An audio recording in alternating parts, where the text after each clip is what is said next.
Last year, the former soldier Jordan Wylie, who spent most of his adult life in danger zones, was diagnosed with epilepsy. The adventurer is taking on the terrain of 3 of the world's most dangerous countries to help children affected by war. And he joins us now. Good morning. Good morning. Thanks very much for joining us. Thank you very much. So tell us what you're going to be doing. So this year I'm running through 3 of what are perceived as the world's most dangerous countries to try and raise awareness, firstly, for the children whose lives are affected every day, who live and breathe their lives in these war zones, who are victims of war, and also for epilepsy, having been diagnosed with epilepsy over a year ago. So which countries are they? Iraq, Somalia and Afghanistan. I think for me, one of the most important aspects of this project, as well as raising lots of funds and awareness for charities, but it was also to challenge the narrative and the perceptions that people might have of these 3 countries. And when we see the news or we switch on the media these days, we see bombs, bullets, terrorism, but actually there are some really, really incredible stories that need to be told out there.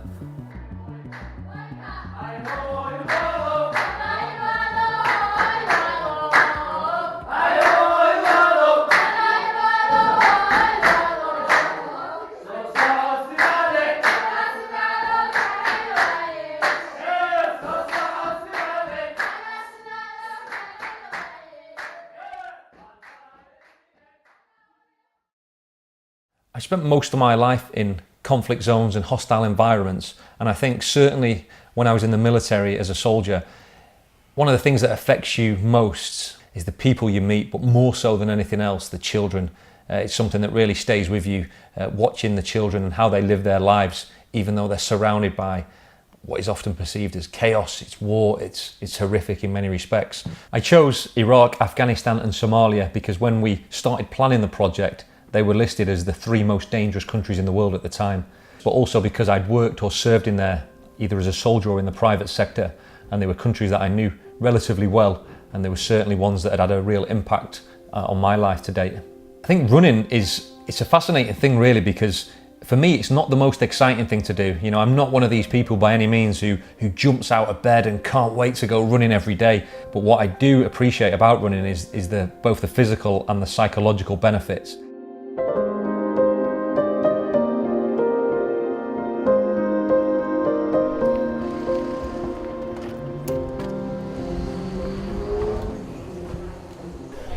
Hey, how's it going? How are you? Yeah, good to see you, mate. Oh, mate, good to see you. Yeah, very well, mate. Yeah, excellent. What about yourself? Yeah, good mate, good.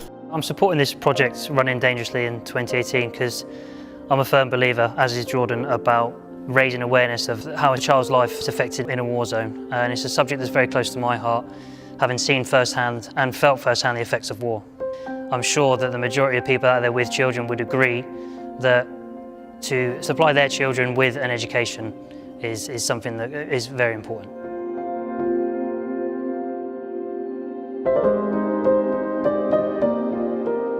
Rick was an amputee who lost his leg in Afghanistan in 2012. He's been an integral part of the project from day one.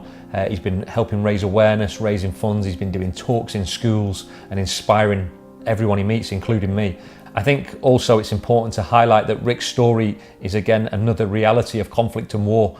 It brings it home to me when I think about Rick's story and I think about where I'm going, but you know, hopefully I'll come back without any injuries, touch wood.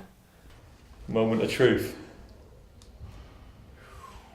15.26. Surely we round it down though, don't we? We can round it down, mate. Yeah, we'll roll 15.2. We'll roll with that. 120, around that, over sort of 80 would be. That's good for my age, my size and what have you, not? Yeah.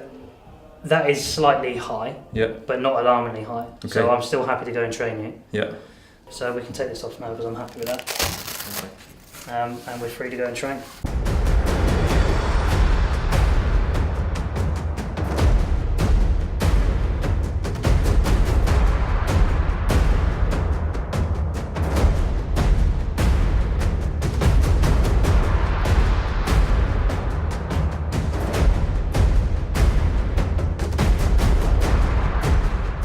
I intend to push Jordan pretty hard. I'm going to bring him to his limits. He's going to be well outside of his comfort zone, but the mental alertness and the mental drive that Jordan's got, he's not going to find this an issue.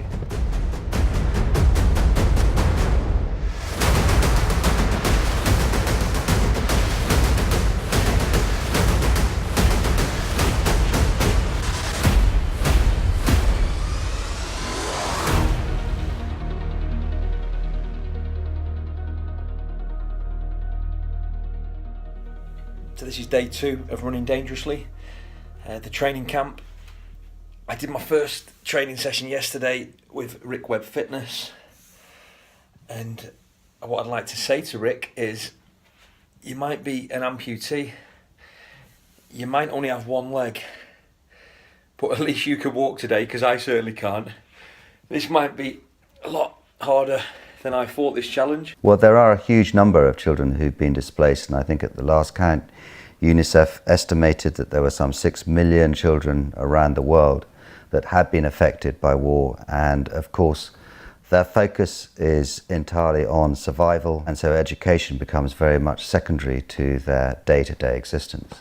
It really brings home the effect that actually relatively small amounts of money can achieve on the front line to these children and go towards changing their lives. So it's really important, and I think it's becoming ever more evident that there is a huge need for us to go out of our way and assist in these quite fragile zones, these children who are desperately in need.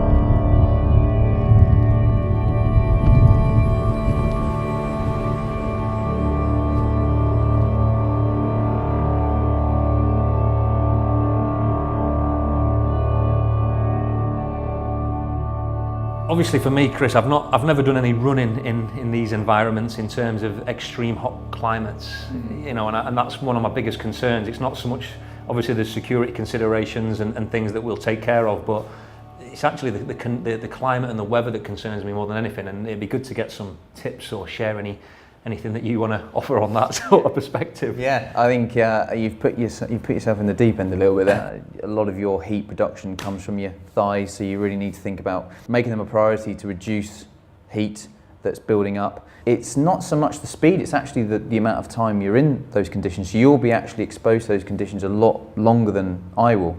Because I'm slower. Yeah, and you're making it difficult with the terrain and everything. I mean, I just try and find a flat piece of road and just keep going. Not Afghanistan, Taliban-infested mountains. No, exactly. So yeah, you've made it tough for yourself, but that's fine. Wednesday the 6th of December. Good morning everyone, and Merry Christmas. Good morning everyone, hope you've had a great Christmas. Good morning everyone, Happy New Year. Hello, good morning everyone, I hope you're all doing well. It's Saturday the 3rd of February, 7 days to go until I head to Somalia. The orphanages, the children, that's what I want to do in the 3 days before. Good. To see the people we're going to be helping. And creating awareness. Absolutely. Okay. Conflict, famine, piracy and terrorism are visions often associated with Somalia in people's minds. A country that has often been referred to in the media as the world's most dangerous place. But beneath the prolonged suffering and chaos is a land that is extremely rich in heritage, culture and history, and a country that I have been intrigued by since my first visit in 2009. Situated on the east coast of Africa, Somalia's coastline stretches over 3,000 kilometres, from the southern Indian Ocean right up through the notorious Gulf of Aden and Bab el-Mandab Straits into the Red Sea. I wanted to go back to Somalia to see what the current situation was and to see if there was any hope for the people of Somalia, but in particular the children, who after all are the real victims in the before, during and aftermath of any war or conflict. Going to Somalia was probably one of the most concerning parts of the journey for running dangerously, because it is perceived to be a very lawless land. I arrived in Mogadishu, and I don't know, there's something when you're a soldier that you just get a sense or a feeling that something isn't right. About 4 weeks before we flew out there'd been a suicide bomb, a fuel truck, and it killed over 600 civilians. A decision was made after about 48 hours with my contacts in country that it was probably too risky, and also that the kidnap threat was perceived to be too high for me to attempt this. Fortunately for me, there was another race taking place in the north of Somalia in a place called Somaliland, a place called Hargeisa. And so I decided to jump on a plane. Yeah, I was very fortunate and privileged to run in the first ever 10-kilometre race, mixed gender race in Somalia, which was a phenomenal experience, and what an incredible place.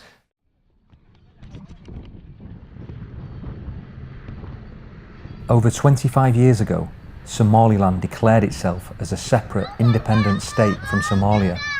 Not one nation in the international community has officially recognised them yet, including Somalia itself.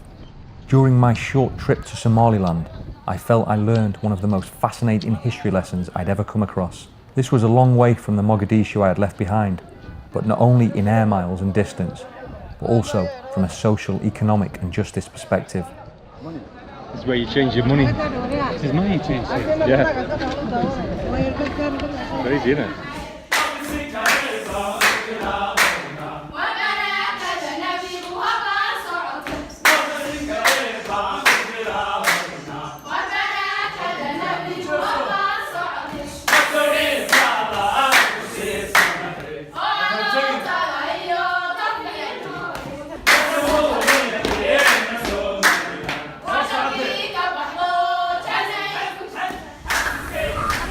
I don't know how we're going to get on with this running.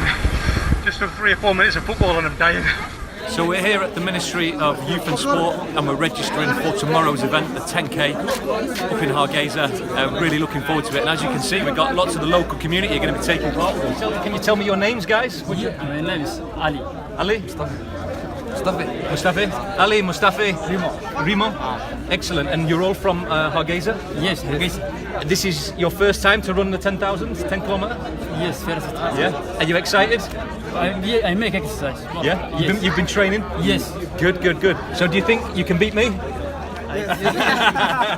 Good, excellent. I will look forward to racing you guys tomorrow. Okay, and good luck, best of luck. It's 05:15 on the 16th of February 2018. It's race day, it's the first one, it's the 10K. And I'm pretty excited, a bit nervous, but also excited. We found out the route last night, a little bit concerned about the risk of dehydration with the epilepsy, but no, really excited, and hopefully I'm giving you some good news later. We're here down at the start line before the 10K. The atmosphere is electric, it's buzzing, and everyone is up for it. I think what was really interesting about the Somaliland 10K was that because it was the first 10K that had been run in this region, not many people had a lot of experience of running it. So the local people set off at 100 miles an hour, and within about a mile, everyone was blowing.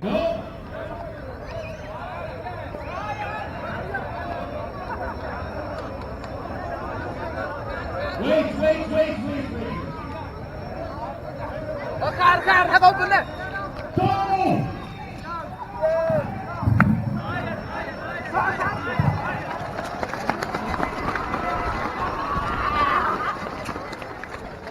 To run in the 10 kilometre race was the most incredible and exhilarating experience. To be running alongside female counterparts in a Muslim country is not something that's too common in my experience, and to have children next to me as well who wanted to run by you, support you, it was amazing. And we finished the race and started the race in the National Stadium again, so we had a big crowd at the end of it who was cheering us on as we come down the home straight. People were out in the streets passing us bottles of water, although there was also police sirens, there was ambulances up and down as well, which was a bit of a reality that, you know, it wasn't perhaps as stable as the UK, for example.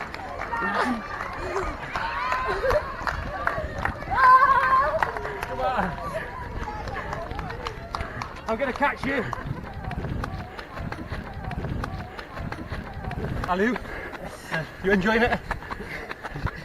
There was this young Somaliland boy who must be 16, 17, and he wanted to run alongside me for the whole race. So I became a bit of his pacemaker, and he wanted to give up at every stage, and I kept stopping and pulling him along with me, and we got through it together. As much as I was getting him through, although he didn't realise it, he was getting me through it too.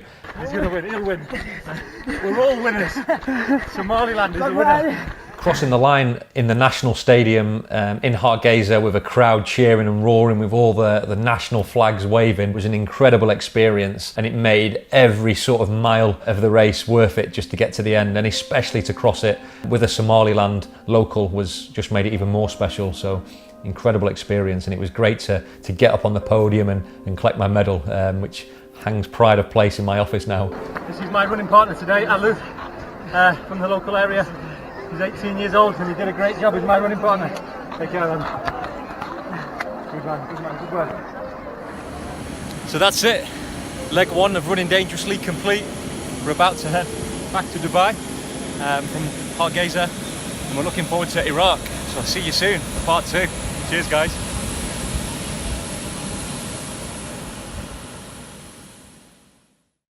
You know, your family always worry about you because you're their baby, so to speak. But that's no different than when I was a soldier or when I've worked in war or conflict zones in the past. Family are there to worry about you. That's what they do.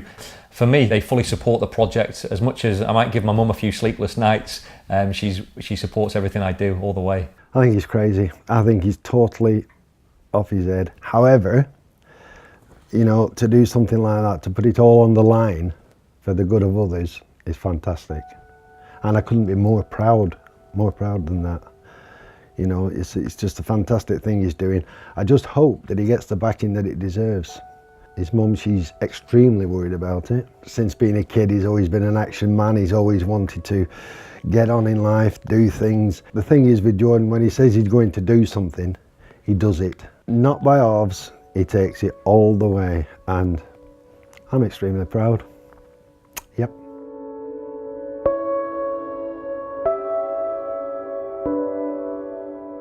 That was the last training run before Iraq in about 4 days' time. It was probably the toughest one yet, to be quite honest, but it was my best run yet. It was a 22-minute 5K. The heat is about 25 degrees at the moment. It's going to be at least another 15 to 20 degrees hotter in a few days' time in central Baghdad. I just want to thank everyone again for all your support. Big shout out to Braemont and the Braemont Military and Special Projects team, who've been really supportive over the last few weeks and going forward into the future for the Running Dangerously project. And we're doing some incredible work, and we're going to hopefully help a lot of children access education. Anything you want to say, Evie? Good luck. Cheers, thanks everybody.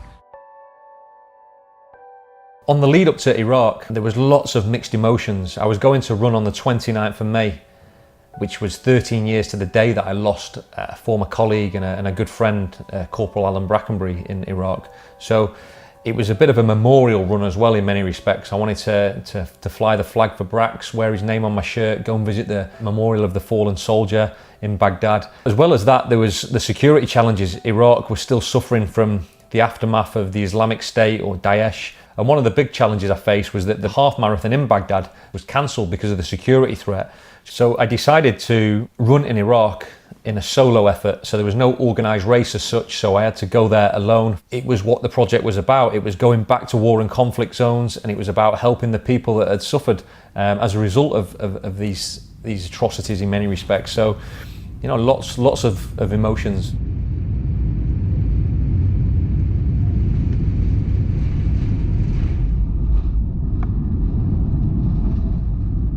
So I arrived in Baghdad at the international airport, and I was picked up, and because my flight had been delayed for 2 days, I'd not slept, so I was quite tired, and I was thinking, get myself there, get a good day, sleep, recover, acclimatise.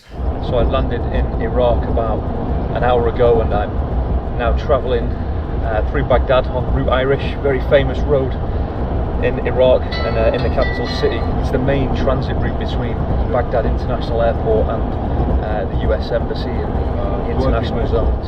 As you can see, I've got my body armour on, my plates in. We're in a B6 armoured Land Rover and looking forward to the next few days. Exciting time ahead. The weather's a bit hotter than I thought it would be. It's just after 7:30 in the morning and we're already over 30 degrees, which is pretty incredible. I don't know how we're going to get on when we start running.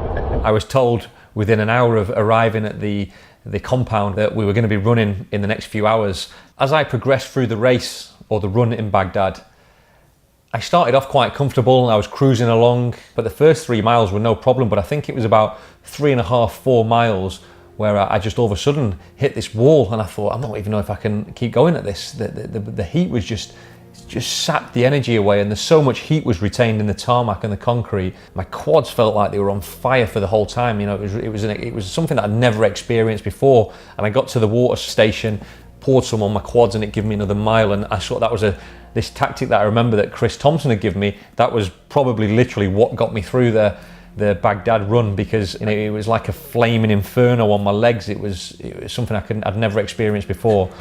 So we're 10 miles in, we're in Baghdad. I think it's got a bit cooler.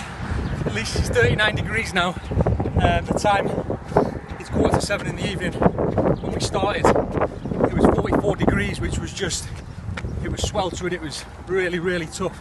Yeah, it's one of the most difficult runs that I've certainly ever done in my life. But we're still going. 3.1 miles to go. I just kept thinking, can't be far to go, can't be far to go. Just another 100 yards, but it was like the world's longest mile. It seemed to never end. But yeah, what a relief and what a feeling of accomplishment. And what was interesting for me was that there was nobody at the end of the race because it wasn't organised. There was no medal, there was no T-shirt, but it was probably the most fulfilled I'd felt out of any race I'd ever ran in, because of how challenging it was. You know, just to walk through the sort of secure compound gates, knowing I'd done it, was more fulfilling than crossing the winning line at any event I'd ever done before in my life. So there we go, we finished the Iraq half marathon, and it'd be fair to say it was one of the toughest things that I've ever done physically. It was really tough. We started at 44 degrees. Just a big thank you for everyone's support who's helped me get through it, especially the control risk team, who have been exceptional, from all the logistics, the security, accommodating me. They've been absolutely incredible, and a very professional organisation, and it's very clear to see why they're one of the world's leading security and risk management companies. So a big thank you to them. I've never ran a marathon before in my life. This is going to be my first and probably only marathon that I'm going to do. What's quite interesting about this particular race is it brings females and children into the race as well, who are very welcome to take part. In the past, the female runners of this race have received death threats, so people take a big risk by participating. I hope that I'll get to meet some of these incredible people on the journey. Jordan, I just want to let you know how grateful the people of Afghanistan are for the wonderful work that you're doing to bring us all together. And the work that you're doing impacts lives in Afghanistan, and we are very much grateful for that. I wish you the best of luck. So we're here in the British cemetery in Kabul, so I just came along to pay my respects, and it was very moving actually, and yeah, it was something that was definitely a worthwhile trip.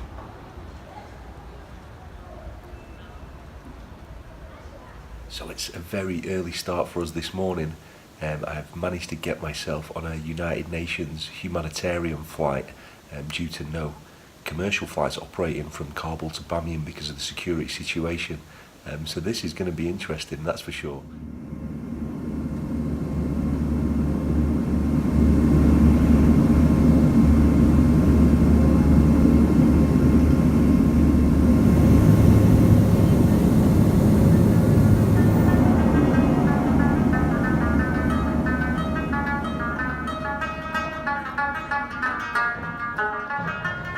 So we've now touched down in Bamiyan province, and it's simply breathtaking, as you can probably see behind me from the spectacular views.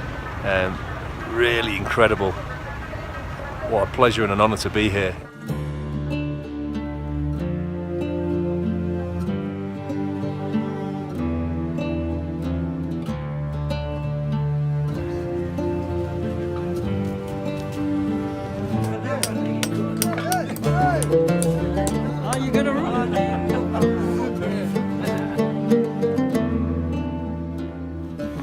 So we're here today in Petau Lakhmon in the Bamiyan province in central Afghanistan, and I've come across the most incredible sights that I've ever seen actually. We're going to visit a school that's actually built into the cave system. You can see the children up there right now, and within these caves there's a fully functioning school which is for refugees, and it's run by a volunteer, an incredible lady who hopefully we're going to meet now. So let's go and take a look.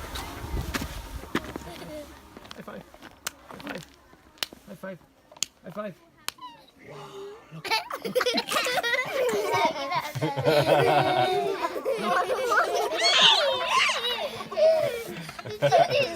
تعلیم تربیه برای اطفال بسیار مهم است، مخصوصا در کشور افغانستان، به خاطر که مردم افغانستان بسیار مردم رنج دیده هستند و افغانستان کشوری عقب مانده هست. پس به این خاطر نسل جوان افغانستان باید در بخش تعلیم تربیه زحمت بکشند.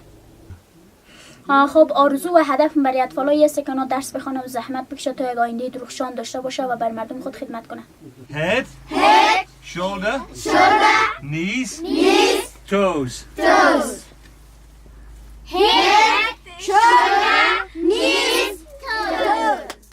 خب این مکتب آموزشی برای فرزند کریم بسیار واقعا خوب هست، به خاطر که اونا مکتب نمار یک تعدادشون و هدف می است که ما باید امروزشون کمک کنم و اطفالایی که پیش از ما برشون آموزش میتونم همه روزا 2 ساعت از 2 ساعت بیشتر اونا از خانواده فقیر هستن. عنوان درسی ماست دنبال پیروزی جویا و دلتنگی جوینده دانش شهباز و فرهنگ با جهل و تاریکی. Some people might say it's a bit crazy running your first ever marathon when you've never done that distance before in a country like Afghanistan with the challenges that that presents.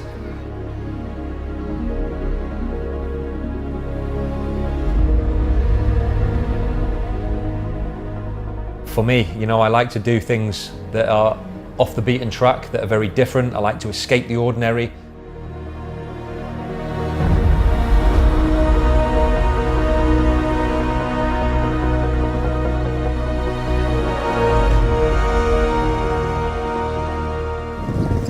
So we just passed 15-kilometre stage, and it is by far one of the toughest things that I ever done.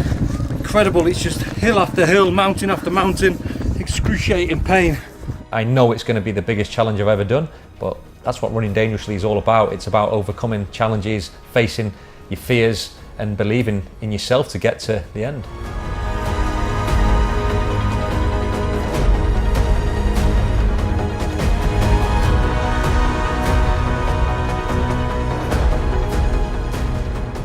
Just saps the energy out of you. Every 100 metres there's another hill to go over. Incredible. But I guess what's really brilliant about it is that every village that you pass through, you can see the children, and they keep you really inspired and motivated to keep going. And that's ultimately why we're here, to help the children access education.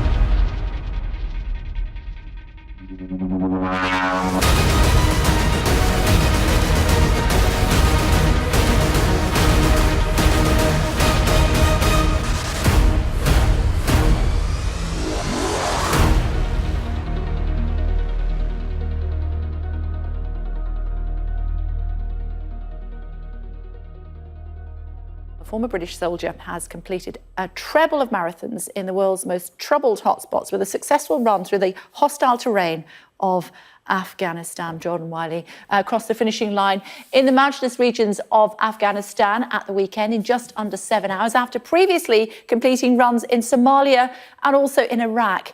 Running Dangerously has been an incredible experience. From the people I've met along the way, the journey, the people that have got in touch to support, the places I've visited, the cultures I've embraced. We really have inspired hope and changed the lives of many children throughout this project through the fundraising.